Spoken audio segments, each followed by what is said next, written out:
The Tao of Self-Confidence, episode 662. Welcome to the Tao of Self-Confidence, where I share stories of amazing women who have discovered their inner journey to self-confidence. Visit our website at thetaoofselfconfidence.com. Your inner journey to self-confidence awaits.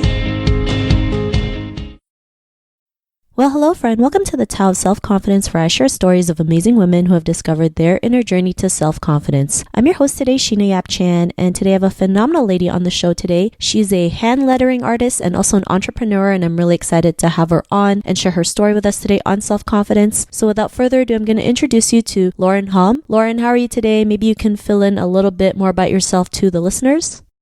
Absolutely. Hi. Thanks for having me. Yeah, my name is Lauren Hom. I am a ex-advertising art director turned, hand lettering artist. Yeah, I'm basically someone who thought that I had to, go down a conventional job path in order to have job security and to be happy. And I ended up kind of thwarting that path just by a natural chain of events. And now I run my own business and do art for a living. And yeah, it's pretty exciting.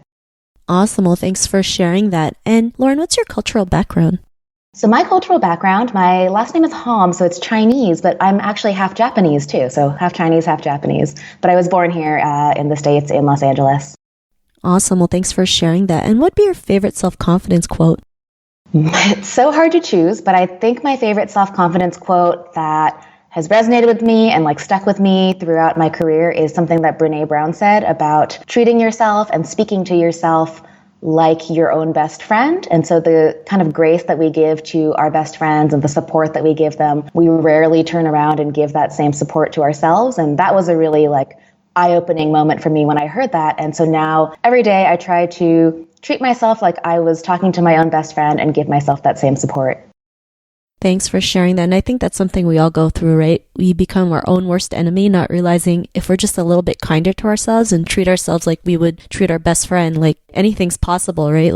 We can do so much more. So it's so true. And that little stuff, I used to think didn't really matter, how you talk to yourself and, the conversations you have in your own head, no one else can hear them. So it's not really that important. But yeah, that attitude that we bring every day really does affect how we feel on the outside. And, whether it's when I'm in a negative pattern of thoughts or feeling imposter syndrome, I can talk to myself like my best friend, or on the flip side too, trying to celebrate my wins and own my successes the same way I would if it was my best friend accomplishing those goals or doing those things.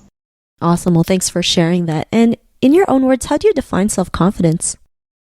I think I define self-confidence as feeling aligned with the work you're doing and comfortable in your own skin and just pretty darn satisfied with your life and accepting yourself as you are too. And I know the journey of loving yourself is a long one and a tough one, but I think that self-confidence is, more of a mentality and more of a feeling and can be cultivated, which I think is something that was a light bulb moment for me too, is that I thought some people were born self-confident and other people weren't. But as I built my self-confidence, I realized it's just like a muscle, like anything else that you have to keep working on over time. And it does get easier.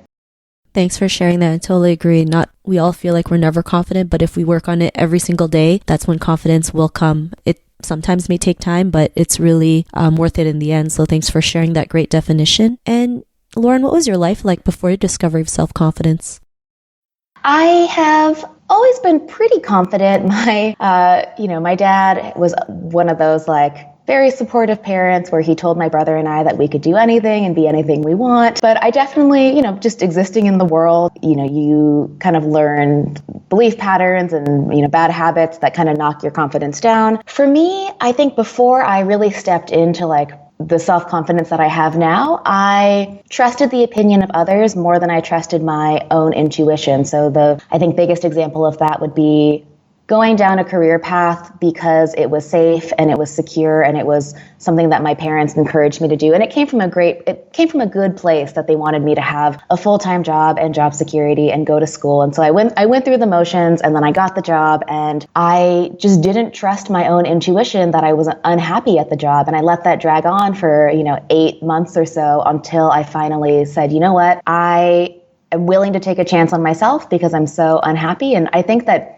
taking that risk of leaving my full-time job to take a bet on myself was really the pivotal moment for me to jumping into this kind of new level of self-confidence, because like we were talking about with the last question, you build it slowly, and sometimes you jump in, like make a big jump, sometimes they're little jumps, but once you do it, and it's scary, it's always going to be scary, but you realize that it's not that bad and you can do it and you're going to survive and you're way more resourceful than you think you are. That validation kind of springboards you into the next act of, bravery or taking a risk or building that self-confidence.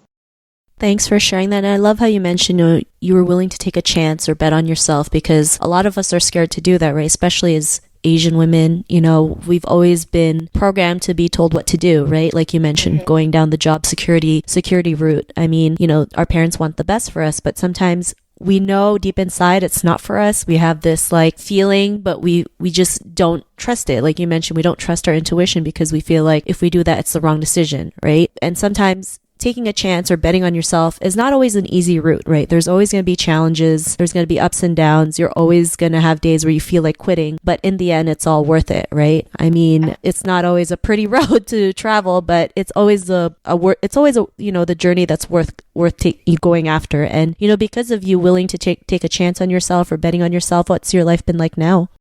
So yeah, since I took that chance on myself, I just jumped into quitting my job. I started freelancing as a lettering artist and illustrator. And the beautiful thing that happened for me was, because my parents raised me with like strong work ethic and, a good head on my shoulders, once I was on my own, I realized that being 100%, responsible and accountable for what happened in my life and business was really motivating. And so I, went into I just went into my most productive mode ever. And it was easier too, because I was working on stuff that I actually liked. And I think that was something that was a block for me for a long time, where we're taught that if you like what you do and it comes naturally to you, then it's not a real job, because real work has to be hard and grueling, and there needs to be this like big sacrifice. And like you were saying, there is sacrifice and there will be rough parts, but that's just the natural part of the journey. And work doesn't have to be hard. It doesn't have to feel soul-sucking. It can be something that you enjoy. So once I realized that and I just leaned into it, yeah, it's been a slow journey. I mean, maybe, I guess, slow depending on who you ask, or fast depending on who you ask. But over the last 5 years, I've just been building my business and sharing my art. And that's one thing too, for anyone who is creative who's listening. I think that sharing your work online as an artist or a writer or whatever your craft is an act of self-confidence and taking a risk and getting better at sharing your work. It's baby steps. I think it's really vulnerable to put your art out there and share it with the world and talk about it, but it can be a really good confidence booster and be really, really rewarding. So now I am very open on the internet. I, teach and I advise other women. I run my own business. And if anything, the thing that keeps me going is just feeling very grateful that I was able to take that risk and things worked out, and I can hopefully serve as inspiration for other women to do the same, because it's a lot easier to do something when there are other people, especially people who look like you, who have paved that same road. It makes it a lot less scary to venture out on your own. I'm really grateful for all the other women that I saw come before me, like taking the risk on themselves, and I hope that I can do that for the next generation. Awesome. Well, thanks for sharing that. And I think, what you're doing is really helping other women out there, especially as a woman, especially as an Asian woman. It's really rare for Asian women to go out there and do their own thing, because it's like, for them, it's not the proper way, it's not the way that they've been taught. But like you mentioned, representation is really huge and important. And the more, Asian women we see out there doing their own thing, the more we can realize like we can do it as well. What's possible for one person is possible for us. So thanks for sharing that. And Lauren, to the woman who's listening to your episode, she may be in her own journey to self-confidence. What'd be that one tip you would give to her? I think if I could give one tip, it would be to just be kinder to yourself and to take small steps. I think that being aware of when you're or falling into a negative pattern of thought, knowing that you are always in the driver's seat, and it's okay to feel down sometimes, and we're always going to feel imposter syndrome. We're always going to feel like, we can't do it.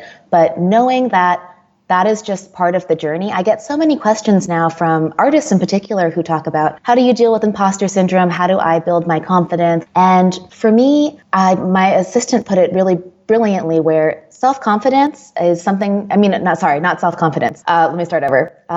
Imposter syndrome and lack of confidence, those are things that are just going to be there no matter what. And if we accept them as normal and part of the journey, we can just kind of see them as passengers, like on this journey to self-confidence, rather than feeling even worse or guilty that they're showing up in our lives. And I think that just talking to yourself kindly, surrounding yourself with people who lift you up, I think that's one very actionable thing that any of us can do. I know it's hard because you have relationships with people that maybe have spanned a long time, but I have found it very crucial to my own and my friends' journey to self-confidence to be very mindful about the group of people you surround yourself with and pay attention to who's lifting you up and who, you feel energized after talking with and inspired by, and try to surround yourself with more of those people. And even if you don't live in an area where you can meet up with those people, or you and your friends don't geographically live near each other, I think finding online communities or listening to podcasts like this, just bringing in content and people and ideas into your world that are going to facilitate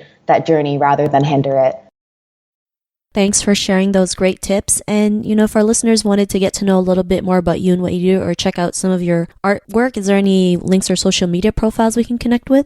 Absolutely. So you can pretty much find me everywhere online as Hom Sweet Hom. I got really lucky with my last name, so it's just HOM Sweet HOM. I'm on Instagram, I'm on Facebook, and that's also my website URL. So you can find blog posts and artwork and just little bits from my creative life there.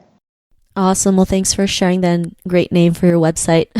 Just wanted to add that. So thanks for sharing that. And to our listeners, if you want to connect with Lauren, you can also head on over to thetaoofselfconfidence.com and search for Lauren's name. Her show notes will pop up along with everything else that we talked about. And I really just want to thank Lauren today for taking the time to share her story and journey with us on self-confidence. So thank you so much, Lauren. Thank you. It was really fun to be here. Not a problem. It was really great having you on the show. And to our listeners, be on the lookout for another new episode of another amazing woman's journey to self-confidence, and we'll talk to you soon. Bye for now. Thank you for tuning in to another amazing episode of The Tao of Self-Confidence. Visit our website at thetaoofselfconfidence.com to check out cool resources, blog articles, show recaps, and so much more. Your inner journey to self-confidence awaits.